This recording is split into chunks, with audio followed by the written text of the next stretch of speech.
If what you want is real, relevant hunting, you are in the right place.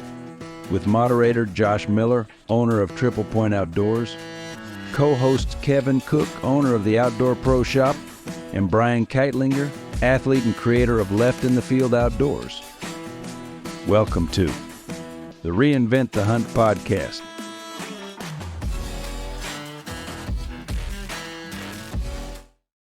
Welcome back, everybody. It is episode 15 of the Reinvent the Hunt podcast. We have our usual co-hosts on here, Brian Keitlinger from Left in the Field Outdoors out of PA, and Kevin Cook down there in Maryland, who is hopefully going to be doing some bow fishing this June with us and rolling out in a boat here. Yeah, I'll be there. Good deal, good deal. So the question of the week, really interesting stat popped up on another podcast. I thought it'd be great to intro with that stat on this podcast. It said something like 10% of archery hunters shoot a 125-inch buck or greater, and this, I think it's in their lifetime. So, you know, I would throw it out there to you two. What do you guys think about that? It's an interesting number. It kind of astounded me. Go ahead, Kevin. I didn't understand. Were you saying only 10% shoot a 125 or better? Yeah, it's saying only 10% of archery hunters shoot a 125-inch buck or better in their lifetime. That seems crazy to me, to be honest. That shocked me. Yeah, it is very shocking. I thought it would be higher than that. That seems like very low. I don't know. That seems very low to me. Only 10% shoot a 125 or better. Right? Yeah, I know odd big bucks are hard to kill, but that just seems shockingly low. Yeah. That's a crazy stat. I get a little bit of firsthand experience of this because I score lots of deer, and I shot you those numbers earlier, Josh. Last year in Pennsylvania, we have anywhere between 750,000 to pushing 900,000 people who hunt. Of that, 350,000 people bought archery tags. 83,000 bucks were killed last year with archery tackle alone. So far this year, scoring deer, I've scored quite a few bucks that are easily over 125. But you know, I know a lot of guys who hunt hard. I know lots of guys who, you know, they've killed nice bucks with a gun, with a bow.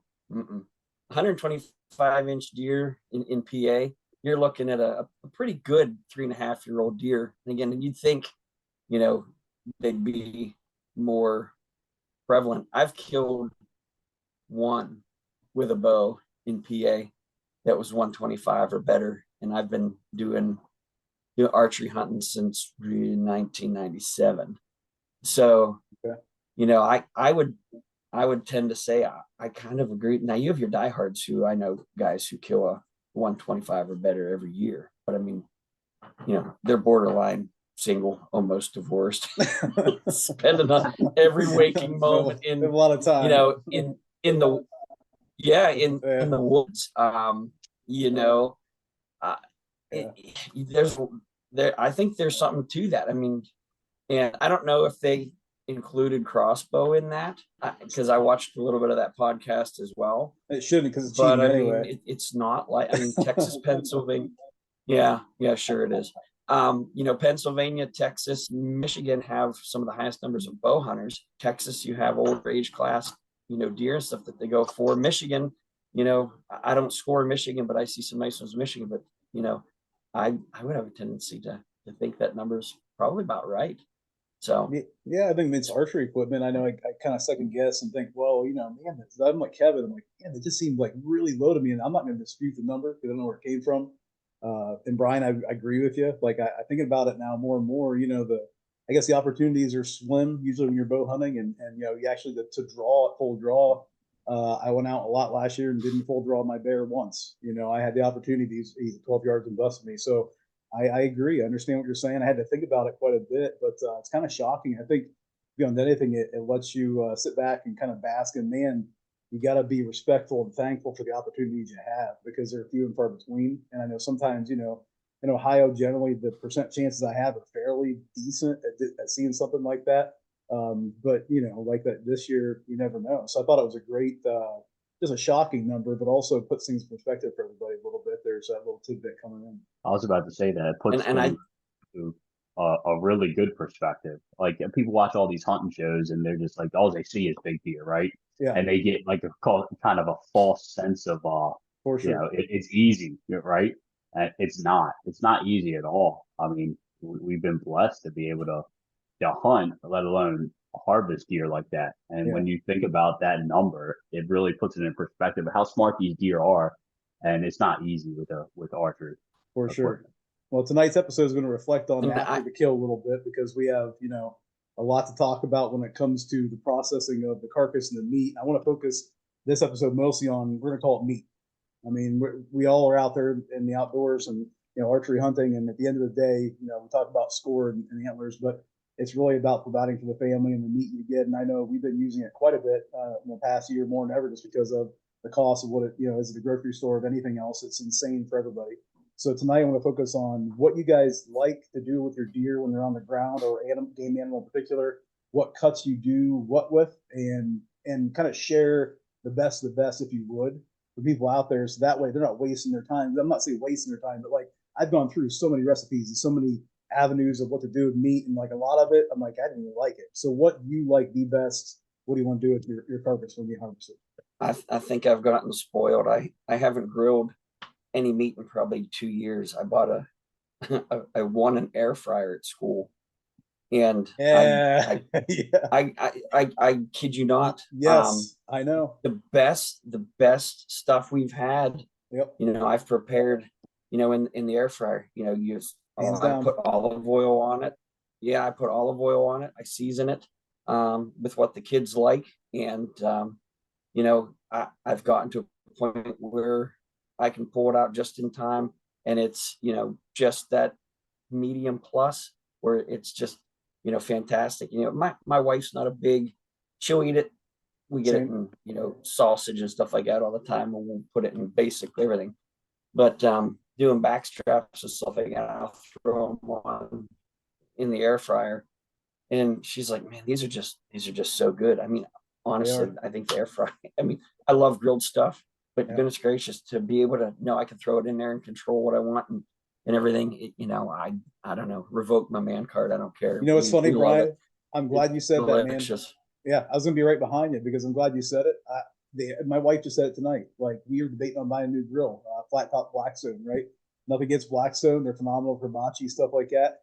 But an air fryer does something to seal in the juice and the moisture in steak, and does it just so well that we've been using that for almost everything: burgers, steaks, you name it, in the air fryer.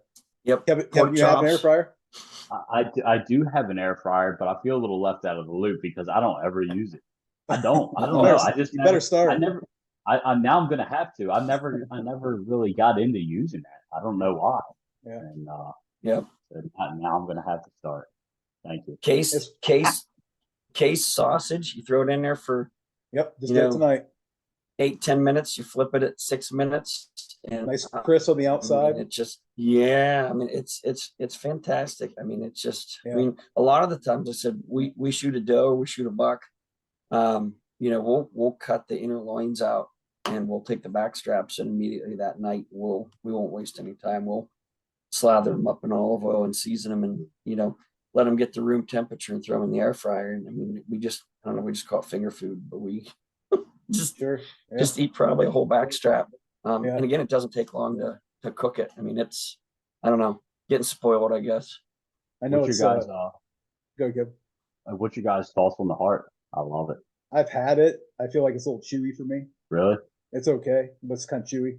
I've had it. I've had it before. My grandfather, bless his soul, he was a cook in the Marines, and whenever I used to get a deer, he'd be like, "You know what to bring me?" And heart, liver, and he wanted the head because he would eat the tongue and he would also eat the brains. And that's a different breed there. I mean, I'll take the brains. I can't say I wouldn't try it, but that's sounds pretty appetizing. Yeah, I'm good with that. I'm okay. I picked up. It was. Is it like? Yeah, it was a reach for me. Fried deer brains. Just fry them up. He'd cook them up. Yep, just cook them up and mix some potatoes and cut up green peppers and stuff, and oh, it's just not good. Okay. Not good. Okay. I know. I like the air fryer. It's like, I'll second that, Brian. I was thinking about where come on, but I'll take ours and the backstrap, steaks or jerky. Sometimes I get yelled at for making jerky out of backstrap, but it makes phenomenal jerky. No, Yeah. no bristle, no, white skin. Yeah, that silver skin. Cut it out pretty easily, but I'll cut it in thin strips. Maybe usually soak it in Italian marinade. We'll do chicken, deer, and Italian marinade. Gets that oil, a little Italian dressing there, a little flavor. Usually really tender after a day and a half in the fridge, and then just throw it on the air fryer. It makes it really good. Yeah, I usually do a lot of jerky out of like an older deer, just because they're tough anyways. Like their steaks aren't really that good, if they're tough. They'll get a lot of ground and do a lot of jerky with an older deer. Now, Kevin, down in your area, I know Brian, I'm pretty sure you do over there, but Kevin, do you guys do I'll take our deer lot to the processor, used to cut it all up ourselves or a whole meat, cut it up and then take, a cooler of meat to the processor if I have time to do that.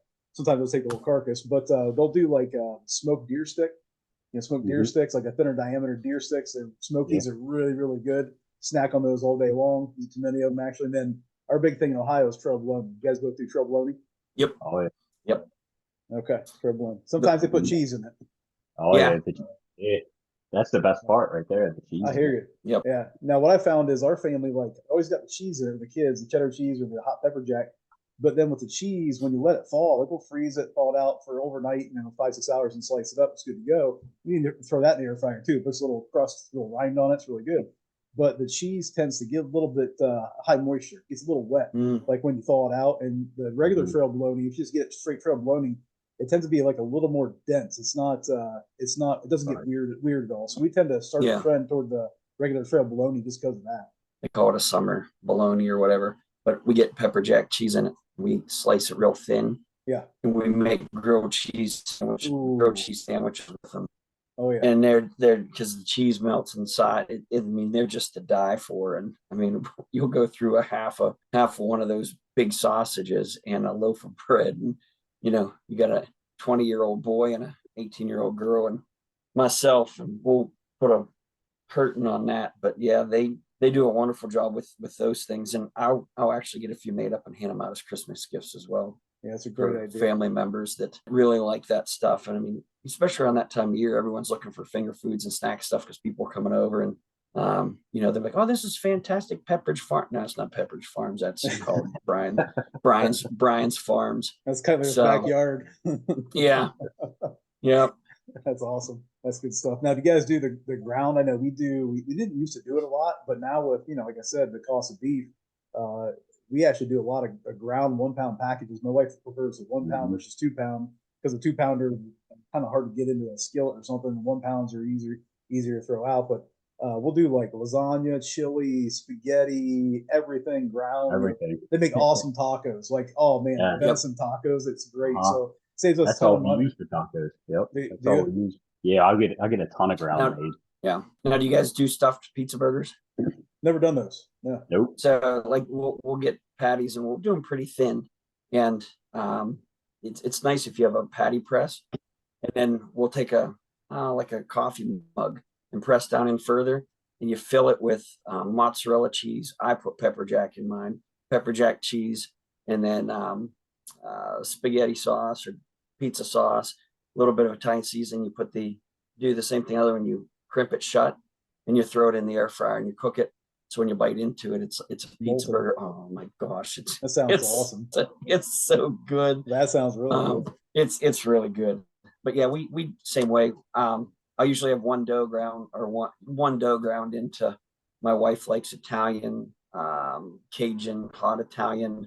We'll have it ground into 1 pound bulk, sausage that you can put in tacos, all the other stuff.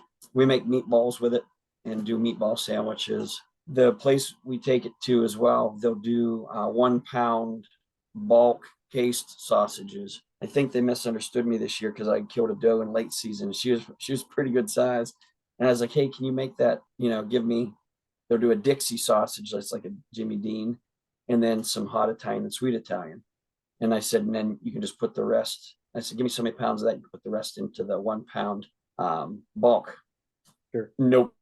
I got 96 pounds of taste. I did Whoops. Have been eating, every week, like, hey, it's 9 o'clock, you hungry? Yeah, let's get there for we'll eat a pound of case, sausage. But you got graduation parties coming up this year, so if you're coming to a graduation party of mine, you're probably gonna have, venison sausage and stuff I like did that. that But 1 year too. yeah, I went and picked it up. That's cool. Yeah, I went and picked it up. I'm like, oh, where's the rest of the ground? And they're like, oh, we thought Oops. you wanted it. I'm like, we'll eat it. Not a worry, not a Yeah, problem. I've been So there. Yeah, I got them to make by accident. I didn't realize how much it would be. I was Yeah. like, yeah, put all the ground in the bologna. Oh God, that felt like Dragging it home like Santa Claus. I was like, yeah, and the bill for that one. I was like, Yeah, oh, but, God. yeah. Yeah. You gotta watch that. You gotta watch I that. started Yeah. just I'd give it out to how people ask all the time. You got any deer bologna? I'm like, yeah, I sure do. I Yeah. You better believe it. got a whole Yeah. chest freezer full of it right now. That's great. That's fantastic. Oh, man. I actually get a list of people at school who be like, hey, if you have any extra, I'm like, I don't have any extra. If I shoot a deer, I'll call you. If you want it, I'll take, I quarter it all up myself and stuff like that, and then take it to this Mennonite group that processes for it. They have a smokehouse. It's fantastic. Here it is. Here's a person's number. And, we'll do that. And I'm part of the hunter share the harvest for PA for our Absolutely. county. And so, getting other processors and stuff to do stuff. But I donate 1 or 2 to the VFW in our area that does a game dinner. But yeah, I mean, there's a nonstop amount of people who are like, hey, I don't hunt, but I'd love to have some venison. I mean, we can't sell it here in PA. I mean, Right. So it's like, here you go. I'll do all the work. You just pay for what you want. And they'll call me like, hey, Right. Brian couldn't drop the deer off, just go and pick it up. Right. Yeah, That's I've awesome. done the same thing. Just shoot it, drop it off at the processor. Hey, you got a deer there. They'll call you when it's ready. Yeah. That's a pretty good feeling too. Yep. And the other thing with the Farmers Feeding Hungry FFH program, anywhere, any state, especially like I said, I keep saying in today's world, just to help people out there. And you process yours. People know we hunt, like you said, Brian. People know you hunt, and they know you're probably going to hunt extra. You're going to have some tags, and if you use them and film, and your freezer's full, it's nice to be able to say, hey, on Facebook, hey, I got this deer. I shot it. I tagged it. It's my deer. Would you like the meat? Would you want to do something with this? And that way, it's a pretty good feeling, feeling to a hunter. So Yep. That being said, Yeah. when we talk about game meat other than venison, what have you guys had? What do you like, and what do you hate? Go ahead, Brian. You probably have more of a experience than I do. Yeah. What's your palate? I'd tell you what, it's tough to say. Black buck antelope is probably my absolute favorite. Now, when you shoot them, they weigh about 80, 85 pounds. But the meat is wonderful. The back straps of those things are just to die for. Ranking right up there, I would say you have fallow deer. Fallow deer's wonderful. If I could go somewhere and shoot a fallow deer fawn everywhere to throw in my freezer, I would. Axis deer is just amazing. It's really just has a unique flavor to it. I at first I thought it tasted very similar to beef, but it's wonderful. Aoudad sucks. Don't eat it. It's even ground into sausage and into jerky. It was really bad. It's really bad. I mean, I couldn't give that stuff away. Just not good. I mean, just not good at all. But like exotic stuff like that, I used to go on an exotic hunt every year just to get some different meat for the freezer. And like I said, fallow deer is just awesome. Never had fallow. Never had it. Oh, it's a really pink meat. I mean, they're native to Asia and stuff like that, but they're wonderful. I mean, just really, really, really good. Any type of ram. No, yeah, I'm with you. Just not good. It's like eating pencil erasers. Chewy. Yeah, it's weird, Brian. It's weird. It stinks like sweaty socks. I mean, it's just I've eaten a lot of lamb. Yeah, I don't even know how to describe it. It's went in my mouth and was like, yeah, we don't. It's not like mine. Yep. It just Second not that. good. So yeah, those would be some of my top, choice. I heard Now Guy is really good. Haven't had any of that, but from what I've shot, what I've killed, and what I've eaten, those would be my top ones. Okay. So, and anytime you can hunt a bison and get some bison burger, Yes, top sir. notch. Yes, sir. Kevin, what do you think? Yeah, so I mean, I don't have much experience hunting outside of Maryland besides, hunting hogs down in Georgia, and they're hogs, the, the male ones are junk. Oh, Yeah. I will say Sika deer. I've had Sika deer, I was about to say that and sick is over top of it. Yeah. I mean, if you like elk meat, a Sika deer is Yeah. just like Yeah. a compact miniature elk, and it is really good. That sounds good. Yeah, that was I was And- gonna say is sick of deer are over top of it. They're just they're much better. Yeah, it's really good. And I mean, Is it? I don't usually get steaks cut out. I don't usually get a whole lot of steaks for my whitetail. I get everything basically ground. We don't even do a whole lot of roast, but I got steaks made from a Sika deer I killed, and man, we couldn't.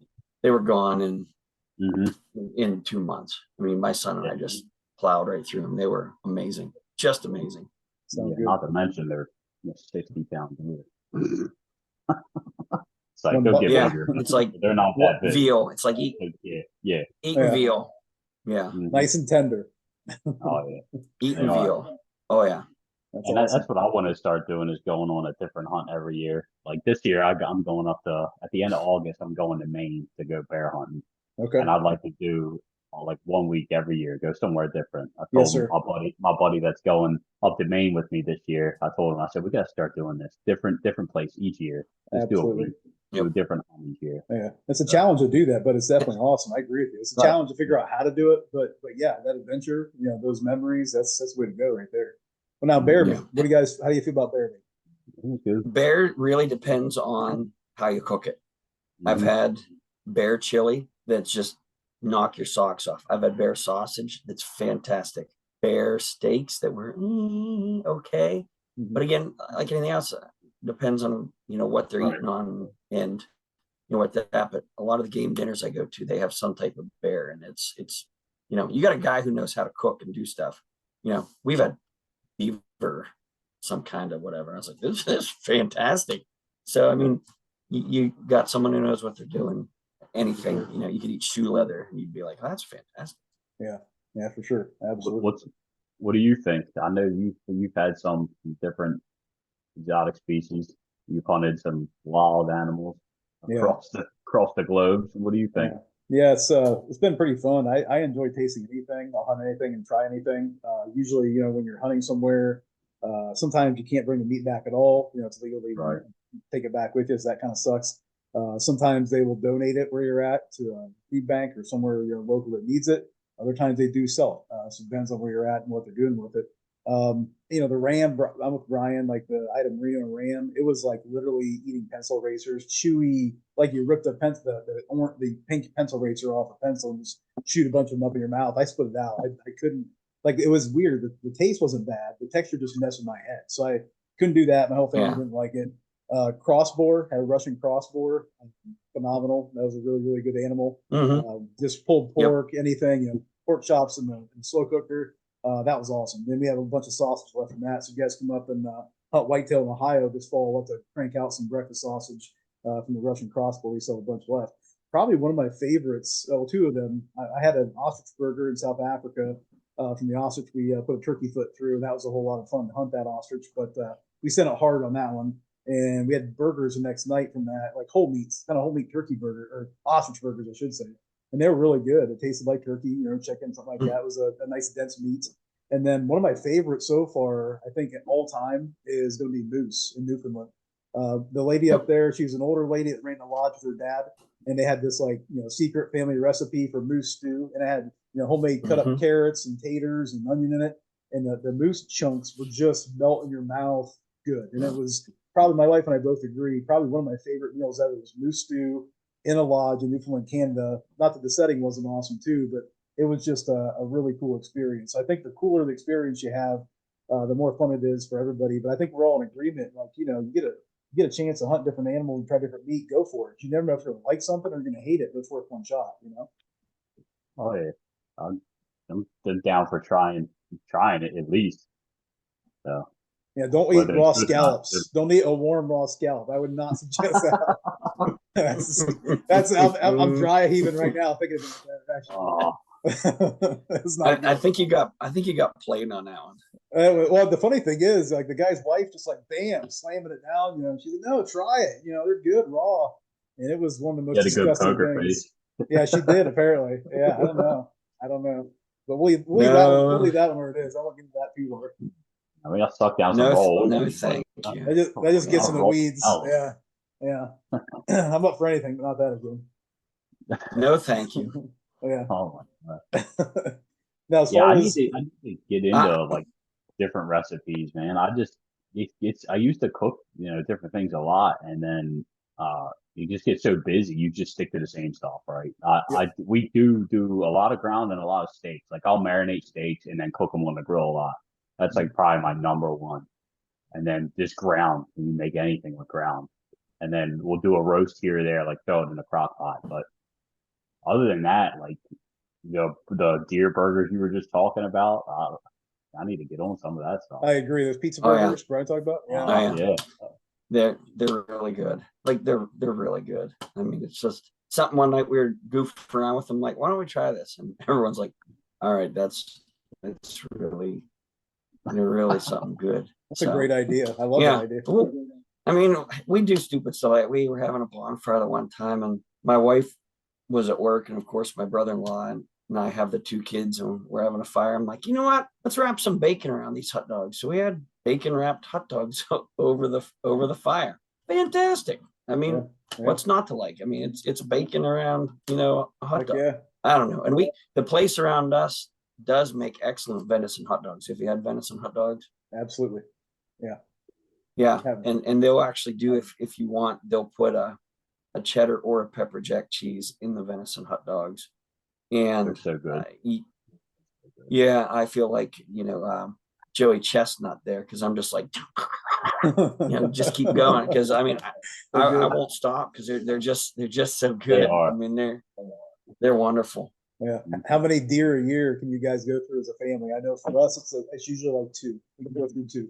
That's probably about the same. Wait till your kids get wait till your kids get older. So when you got a 20-year-old and an 18-year-old, he said, my daughter loves venison, but I mean, my son, he just doesn't stop eating. So I think we're about a deer and a half through already. We put 3 in the freezer this year. Okay. And usually by October, when season starts, we're down to just, my wife's like, hey, someone needs to shoot a deer. We're like, it's time, boys. Twist our arms. Sorry. Yeah. But yeah, I mean, yeah, we probably go through about 3, just ourselves. That's not even giving anything out to anybody else. So yeah, it's probably 2 for us. It all depends. Like, and sometimes my wife I'll eat deer meat every single day. It don't matter to me. She wants to mix it up, obviously. So it depends, but usually about 2. Okay. Yeah, I've contemplated taking an air fryer into school and just taking stuff in with me. I mean, I got 30 minutes. It's easy. I got 30 minutes for lunch. It cooks in 10. Yeah. Yeah, I'm just gonna eat it, pull it out, and eat it. I mean, I don't need much. I mean, you don't need to refrigerate olive oil. You don't need to refrigerate seasons and put it in there. Yeah. It also depends how much jerky you get made, because that just goes fast. Like no matter what, like that just flies. Yeah. Like that's gone. It's gone. If you get one whole deer out of jerky, you can't even count that one because that one's gone in a month or 2. Like absolutely. Well, and it's getting pretty expensive too. It's getting kind of expensive to process jerky too. I mean, it's getting pricey, even in venison. Get per pound is getting up there. Yep. You get a ton of that made. Now, and if you guys ever use Dr. Pepper as a marinade? No, I've heard of it. I've heard of that. I haven't used it. Yep. It gives a little bit of a caramelized, taste to it, but it keeps everything really, really moist. Like it really, for whatever reason, it does. I mean, when one of my buddies said, you should, I was like, I'll try it. I was like, gave it a pretty cool flavor, and it stayed pretty moist. I don't know what it is. with it, what soaks into her. But yeah, used to do some back straps and some different things, and some Dr. Pepper, cherry Pepsi, and put it in there. That sounds good. I'm going to try that. Absolutely. Well, I like the Yep. all around. It seems like the air fryer is the way to go, man. It just like it seems like it cooks everything well, you know. And like I said, you can't beat a grilled steak, but like Brian came on with, the air fryer does steaks well too. Yep. I have to get on that now. There you go. Yeah, I Kevin. feel a We're little gonna ashamed, have but I haven't done it before now, but I don't know, whatever. I know, I get it. Yeah. We didn't use it for a long time. We had one for a Right. while and never used it. It just sat around. Yeah, And all of a that's sudden, what I started using it. Like, holy crap, this thing's really nice. You know, it's easy. It's clean up. You clean up's easy. Right. Yeah, I might have to do that. I'm going to get on it. Yep, not splashing grease everywhere. Exactly. We cook bacon in ours, and like I said, it's a great way to also save the bacon grease because it's all right there. I mean, it's for whatever other stuff you want to use, but the air fryer is the crossbow of grilling. Yeah, exactly. Exactly. That's There we a go. good analogy. We need to get air fryer company on here, you know, get someone on here and talk about air fryer Yeah, engineering or something like that. Yeah. Absolutely. All right, guys. Well, thanks for coming on tonight and talking about meat of all sorts, kinds and shapes. We appreciate it. Next week, we have pretty good episodes coming up. We're going to have a mineral company coming up here pretty soon, and also Nature's Voice game call. So I hope you like, share, and subscribe. Watch those coming out from the Green Button and Hunt podcast. There's a lot of hunt episodes coming out in the summer, and I hope you guys have a great intro to your summer days here.